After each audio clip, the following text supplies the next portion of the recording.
یہ جو دعویٰ کرتے ہیں کہ جی ہمیں بہت بڑا مشکل پاکستان ملا, ہمیں تو پتہ نہیں بارودی سرنگیں مل گئیں. شہباز شریف جس کو بہت شوق تھا پرائم منسٹر بننے کا, اور کئی ایسے یہاں لوگ بیٹھے ہوئے تھے, وہ سمجھتے تھے کہ آئنسٹائن کے بعد دوسرا آدمی شہباز شریف آئے گا, ایک دم سارا ملک ٹھیک کر دے گا. وہ سارا سب کو آج میں یہ کہہ رہا ہوں, یہ جو کہہ رہے ہیں کہ سارا کچھ ہمارے پہ ڈال رہے ہیں, میں آج آپ کو اسٹیٹکس سے بتاتا ہوں, فیکٹس اور فگرز سے, اعداد و شمار سے بتاتا ہوں کہ ہمیں کون سا پاکستان ملا تھا 2018 میں. یہ جو نون لیگ چھوڑ کے گئی تھی, ان کو کون سا پاکستان ملا تھا؟ یعنی ہم جب گئے تھے اپریل میں تو تب پاکستان کے کیا حالات تھے؟ یہ کہتے ہیں نا بہت برے حالات تھے.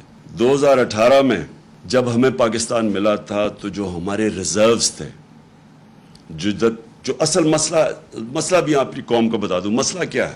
مسئلہ یہ ہے کہ بیرونی خسارہ ہے, جس کو کہتے ہیں کرنٹ اکاؤنٹ ڈیفیسٹ. جتنا آپ کا بیرونی خسارہ بڑھتا جاتا ہے, آپ کو اپنے ریزرو سے پیسے دینے پڑتے ہیں, ریزروز کم ہوتے جاتے ہیں, اور جیسے جیسے ریزروز کم ہوتے جاتے ہیں روپے پہ پریشر پڑ جاتا ہے, روپیہ گرنا شروع ہو جاتا ہے, ڈالر مہنگا ہونا شروع ہو جاتا ہے.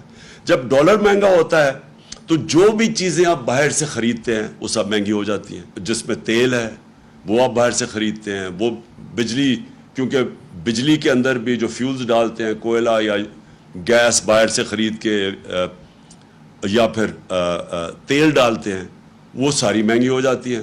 تو سب کچھ مہنگا ہو جاتا ہے جیسے جیسے آپ کا روپیہ گرنا شروع ہوتا ہے. تو لہٰذا سب سے امپورٹنٹ چیز ہوتی ہے کہ آپ کا جو بیرون ملک خسارہ, کرنٹ اکاؤنٹ ڈیفیسٹ, وہ کنٹرول میں ہو. اب یہ جب ہمیں ملا تھا پاکستان کی تاریخ کا سب سے بڑا بیرونی خسارہ تھا, 20 ارب ڈالر کا خسارہ تھا. ان کو یہ کہتے ہیں نا بڑا مشکل وقت ملا تھا. ان کو جب اپریل میں جو انہوں نے سازش کر کے ہماری گورنمنٹ گرائی, تو ان کو جو کرنٹ اکاؤنٹ ڈیفیسٹ ملا تھا, بیرونی خسارہ, وہ تھا 16 ارب ڈالر. اب یہ سمجھنا ہے, ہمیں 20 ارب ڈالر ملا, ان کو 16 ارب ڈالر ملا. ہمیں جو ان کی ووٹ آف نو کانفیڈنس سے پہلے ہم نے کتنا ادھر سے, جدھر ہمارے ریزروز یہ جو چھوڑ کے گئے تھے 9.8 پہ, جب ووٹ آف نو کانفیڈنس انہوں نے درج کروایا, جس کی وجہ اس کے بعد سیاسی ہماری انسٹیبلٹی ہونی شروع ہو گئی, تو 16.2 ارب ڈالر کے ہمارے ریزروز تھے. پھر سے یہ جب چھوڑ کے گئے تھے پاکستان 9.8 تھا.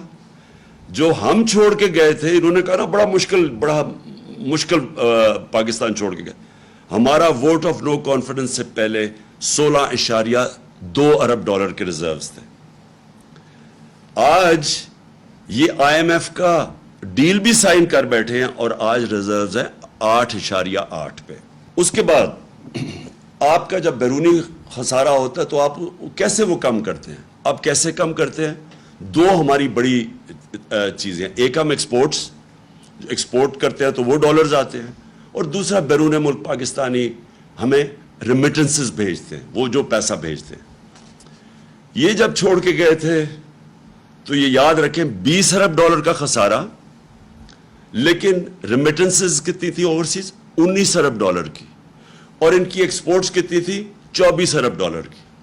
ہم جب چھوڑ کے گئے 20 سے کم خسارہ کیا, 4 ارب ڈالر کم کیا 16 پہ, لیکن ہماری آمدنی کدھر پہنچ گئی؟